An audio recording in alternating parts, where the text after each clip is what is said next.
the 4th, Adolf Hitler flew to Army Group Center's headquarters at Borisov, east of Minsk.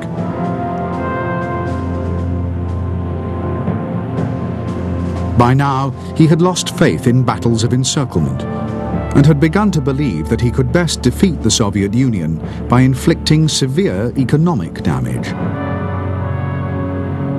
That meant making better progress in the south to cut off Russia's oil, and in the north, the speedy capture of Leningrad.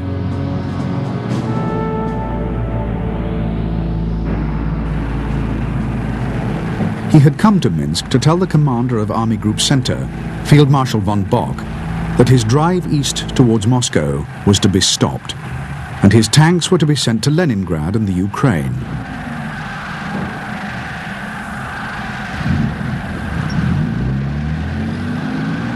Hitler's plan involved sending the armor on 300-mile detours.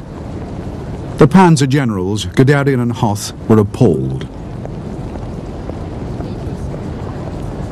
Moscow was only 200 miles from the front, and most of the Red Army was deployed around the city. The generals were certain that only an attack there gave any chance of winning the war outright. However, Hitler was adamant, and a final desperate appeal by the Army Commander-in-Chief, von Brauchitsch, was rejected out of hand. Hitler complained that his generals knew nothing of the economic aspects of war. The panzers were to be diverted, and that was final.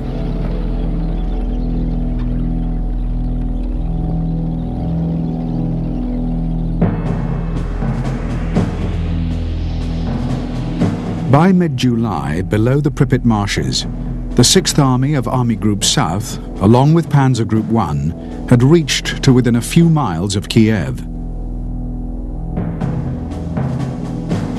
The armour had then swung south, while the advance from Romania, with the Romanian 3rd Army and the German 11th and 17th, pushed east.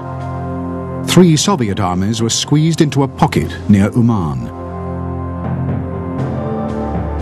As the pocket was eliminated, the tanks turned north and crossed the Dnieper.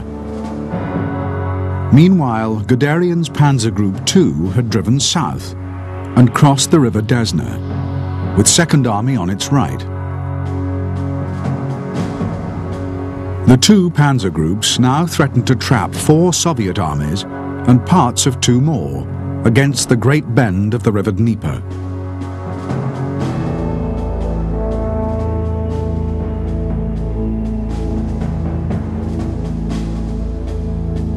For its final thrust at Leningrad, 4th Panzer Group of Army Group North had, on Hitler's orders, been reinforced by tanks from Army Group Center.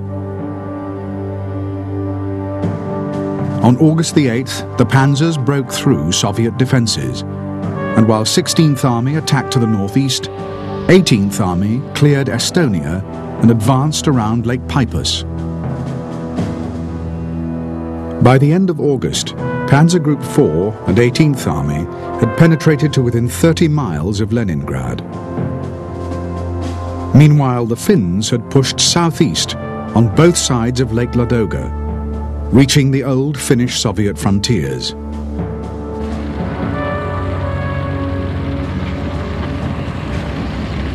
On September the 9th, Army Group North began a final push on Leningrad. Within 2 days, German soldiers were on the heights only 7 miles from the city, and artillery was pounding the inhabitants relentlessly.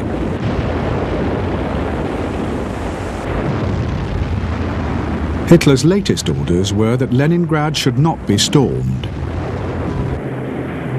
The advance had severed all of its road and rail links to the rest of the Soviet Union, and the city was now to be bombed, shelled, and starved into submission. The Führer had changed the priorities of the campaign yet again. Leningrad could wait. Army Group North's tanks were to be sent to the center for an all-out drive on Moscow.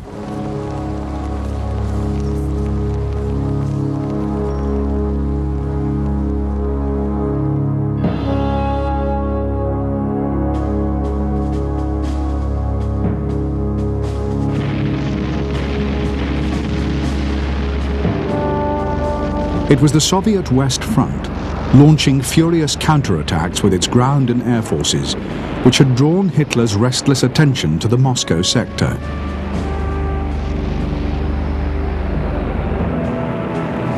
The problem was that Army Group Center was in no position to launch an immediate offensive. It was only 13 days since most of the group's tanks had been sent on their marathon drives to the north and south. These operations, particularly the one around Kiev, had to be finished before Operation Typhoon, the assault on Moscow, could begin.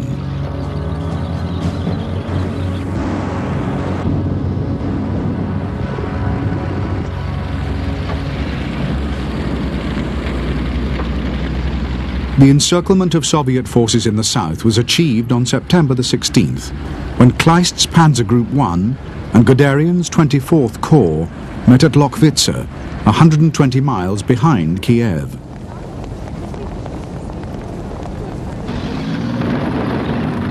For the Russians, a disaster of staggering dimensions now unfolded.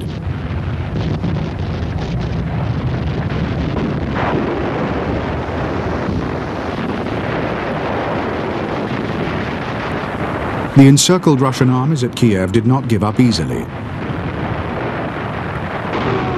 A savage battle in which the Soviets were hammered by artillery, tanks and aircraft had to be fought before the pocket was reduced.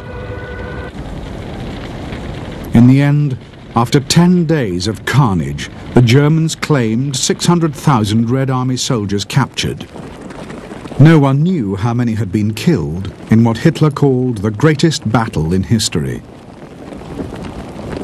After Kiev, for the first time since the invasion, the Red Army no longer outnumbered the Germans, and there were no more reserves.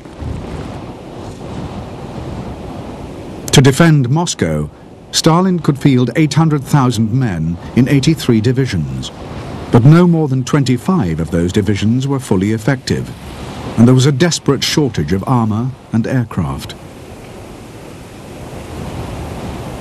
On the German side, there were 2 million men in 70 divisions.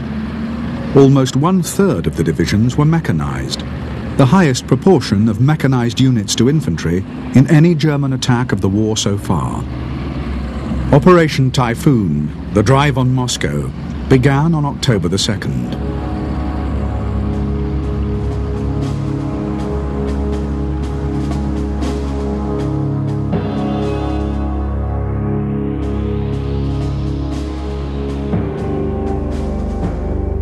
In front of Army Group Center were the Soviet West and Bryansk fronts.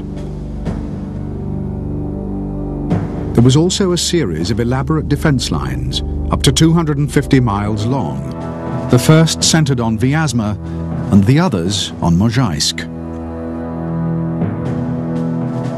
The first blow took the Soviets completely by surprise. Guderian's 2nd Panzer Army, returning from the Kiev battle, took Orel, a vital road junction 75 miles behind the first Russian defense line.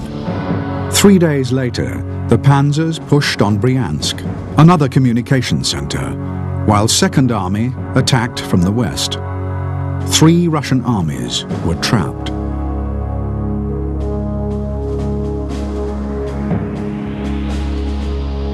To the north, 3rd and 4th Panzer Armies threw their pincers around Vyazma, trapping another 5 Soviet armies. Moscow's first line of defense had been shattered in the opening blows, and the door to Moscow had been burst open.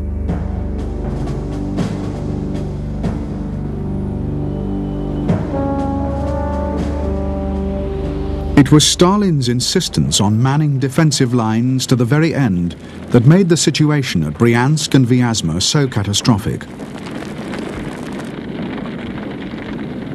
The pockets yielded 663,000 Russian prisoners, bringing the tally since the start of the invasion to 3 million. Once again, the German High Command allowed itself to believe that the war in